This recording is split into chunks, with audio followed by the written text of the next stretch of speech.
सिंध, पंजाब और खैबर पख्तूनख्वा शदीद धुंध की लपेट में। हद निगाह कम होने से मुख्तलिफ मकामात पर मोटरवेज बंद कर दी गई। कौमी शाहराह पर ट्रैफिक की रवानी मुतासर हो गई है।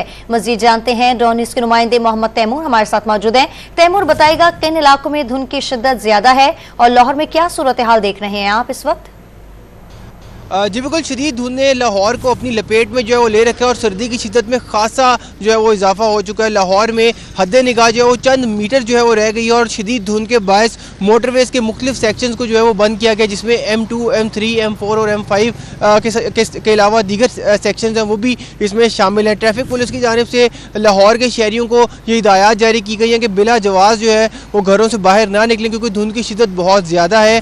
और अगर घर से बाहर निकलते हैं तो जो भी व्हीकल, गाड़ी, मोटरसाइकिल या कोई भी व्हीकल वो इस्तेमाल कर रहे हैं तो उस पर डबल इंडिकेटर्स लाजमी लगाएं और फॉग लाइट्स का इस्तेमाल करें। मुनासिब फासला रखें, गाड़ी की या मोटरसाइकिल की रफ्तार जो है वो धीमी रखें। आज महकमा मौसमियात का बताना है कि लाहौर का कम से कम जो दर्जा हरारत है वो 5 डिग्री सेंटीग्रेड जो है वो रिकॉर्ड किया गया, जबकि अगले चंद रोज़ में धुंध की शिद्दत में भी इजाफा होगा और सर्दी की शिद्दत में भी इजाफा होगा। जी, कम होने से मुख्तलिफ मकामात पर मोटरवेज बंद कर दी गई है। तफसील बता रहे थे मोहम्मद तैमूर, आपका बहुत शुक्रिया।